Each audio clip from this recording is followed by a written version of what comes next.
দ্বিতীয়শ্রী সবাইকে হ্যালো বলে দাও তো। কেমন আছেন সবাই? আশা করি সকলে ভালো আছেন, আমরাও ভালো আছি। কিন্তু আমার দ্বিতীয়শ্রীর এই যে ঘুম ঘুম বাপ, উনি হচ্ছে গিয়ে রাতের বেলা সম্পূর্ণ রাত সজাগ থাকে, আর দিনের বেলা ঘুমায়, আর সন্ধ্যার দিকে এরকম ভাত ধরে থাকে। তার মধ্যে আবার কি হয়েছে, এই যে দ্বিতীয়শ্রীর দাদু আজকে দ্বিতীয়শ্রীর মাথার চুল একদম ঝিরু কাট করে দিছে। তো সবার ছুটি কেমন কাটতেছে?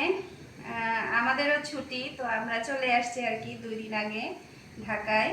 কারণ যখন হচ্ছে আমরা ছুটিতে গিয়েছিলাম, যাওয়ার পরে দ্বিতীয়শ্রী অসুস্থ হয়ে গেছিল। দেখা যায় প্ল্যান করে গেছি বাড়িতে গিয়ে দ্বিতীয়শ্রীকে ব্যায়াম করাবো, ওরকম কোনো কিছুই করানো হয় নাই দ্বিতীয়শ্রীর অসুস্থতার জন্য। এই জন্য আমরা 2 দিন আগে চলে আসছি, যে 2 দিন রেস্ট নেওয়ার পরে তারপর তো আবার কাজ শুরু হবে। তো আমরা হচ্ছে অনেক কিছু নিয়ে আসছি, দ্বিতীয়শ্রীর জন্য নিয়ে আসা হয়েছে, সেগুলোই আপনাদের সাথে শেয়ার করব।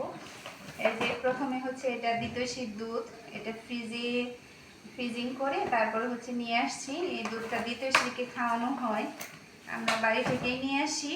আর দেখা যায় ঢাকা থেকে দ্বিতীয়শ্রীর জন্য আর দুধ কিনা হয় না আর কি। তারপরে এগুলো হচ্ছে কচু শাক, দেশি কচু শাক কেটে ধুয়ে সিদ্ধ করে নিয়ে আসছি। তারপরে এখানে হচ্ছে আরো কিছু মাছ আছে, বাড়ি থেকে নিয়ে আসা হয়েছে। আর এই যে এগুলো হচ্ছে দেশি সজনে ডাঁটা, আমাদের গাছ থেকে পাড়া, আজকে পেরে তারপরে নিয়ে আসছি। তারপর কয়েকটা সজনে পাতা আনছি, এটা রান্না করে খাবো।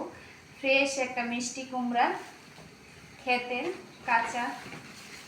তারপরে এটা হচ্ছে লাউ শাক কেটে নিয়ে আসছি। তারপরে হচ্ছে এটা হচ্ছে থানকুনি পাতা, এটা দ্বিতীয়শ্রীকেও খাওয়াবো আর আমরা কিছুটা খাবো, এর কাঁচা রসটা খাওয়াবো দ্বিতীয়শ্রীকে। তারপরে হচ্ছে এটা হচ্ছে তেলাকুচি লেখা পাতা, সব হচ্ছে পাতা যেগুলো হচ্ছে এগুলো কেউ খায় না, খুব কম মানুষ আছে খায়, কিন্তু আমি খাই আর কি, এজন্য সব এগুলো নিয়ে আসি। এটা হচ্ছে মানমচা শাক উঠিয়ে নিয়ে আসছি, রান্না করব, শেয়ার করব আপনাদের সাথে। তারপরে হচ্ছে মাসকলার ডাল, এটা গুঁড়া করে তারপর হচ্ছে কি নিয়ে আসা হয়েছে শুকিয়ে, আর এটা যে এমনিতে রেখে দিলে অনেকদিন থাকবে। তারপরে হচ্ছে দেশি খুদের চালের ভাত খাওয়ার জন্য। তারপর অনেকগুলা পেঁপে নিয়ে আসছি, এগুলো আমাদের গাছের পেঁপে। আরও একটা জিনিস আছে, কালকে গাছ থেকে 4টা বকফুল পাড়ছিলাম, সেটাও দিয়ে দিছে মা। তো সবাই ভালো থাকবেন, আর আপনারা কে কি নিয়ে আসছেন আমাদের সাথে শেয়ার করবেন।